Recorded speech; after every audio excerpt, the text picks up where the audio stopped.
Le Maroc et les pénaltys, c'est une sacrée histoire d'amour, hein.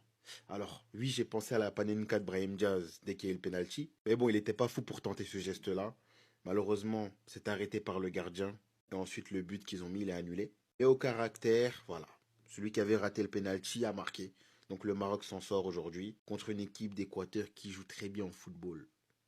Ça joue au foot. Et c'est bien de se jauger avec des équipes comme ça avant le mondial.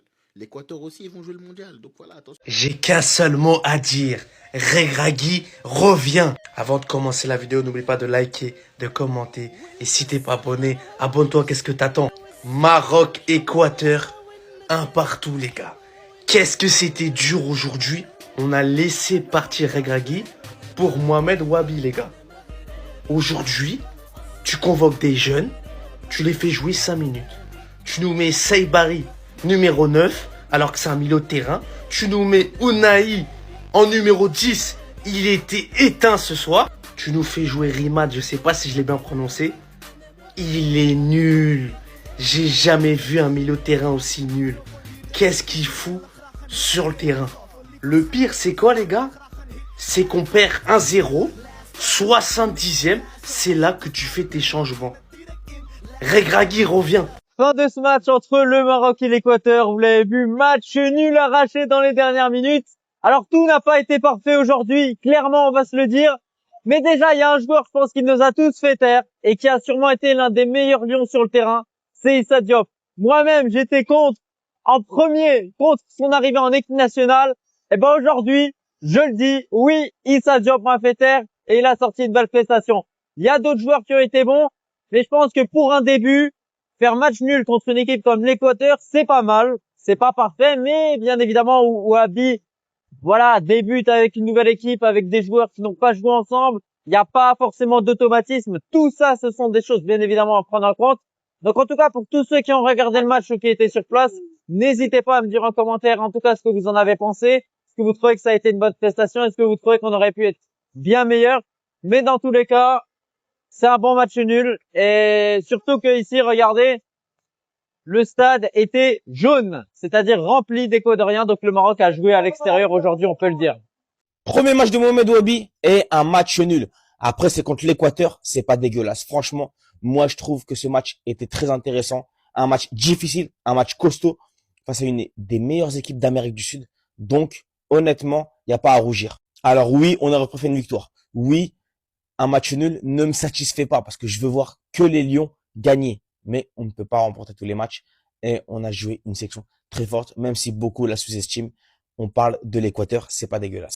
Pour ceux qui pensent que je vais commencer à raconter des conneries, l'Équateur a fini deuxième des qualifications de la Coupe du Monde en Amérique du Sud. Deuxième en ayant une pénalité de 3 points en moins parce qu'ils avaient un problème, un litige suite à un joueur qui était inéligible qu'ils avaient aligné. Donc, ils ont pris 3 points en moins et ils finissent quand même deuxième. Ça montre que c'est très fort et il n'y a que l'Argentine qui a été au-dessus. On parle de l'Argentine, championne du monde en titre et double championne d'Amérique du Sud en titre. C'est pas rien. Avec le meilleur joueur de l'histoire aussi. Si on revient au match, on a concédé l'ouverture du score.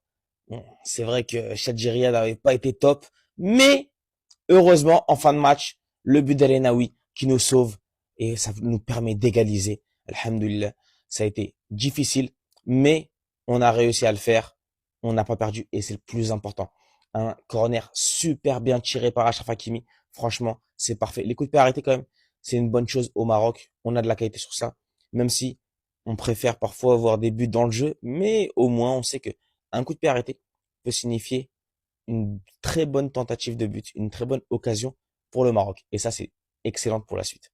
Excellent pour la Coupe du Monde notamment. Malheureusement, on rate encore un penalty. Toujours un penalty raté.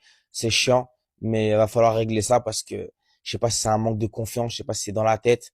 Bon, heureusement, les dernières séances de tir au but, on s'est qualifié à chaque fois, que ce soit face au Nigeria en demi-finale de la CAN ou en huitième de finale de la Coupe du Monde face à l'Espagne. Mais les gars, quand il y a un penalty, soyez sérieux, appliquez-vous. Et je vous vois ceux qui vont commencer à attaquer Rimet parce qu'il était un peu hors jeu et qu'il n'a pas fait un grand match. Il n'a pas fait un grand match, mais c'est sa première.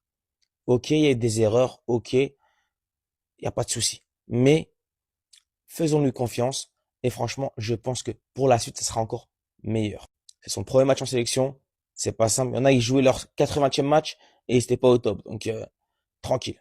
Les gars, faut relativiser. On jouait quand même face à une grande nation, une nation très sérieuse. Alors oui, j'aurais préféré une victoire des Lions, oui, c'est sûr, mais je suis satisfait quand même. Même si je veux voir le Maroc gagner tous ses matchs, ce n'est pas possible et on joue face à une nation très sérieuse. En tout cas, donnez votre avis, commentez, débattez, surtout abonnez-vous.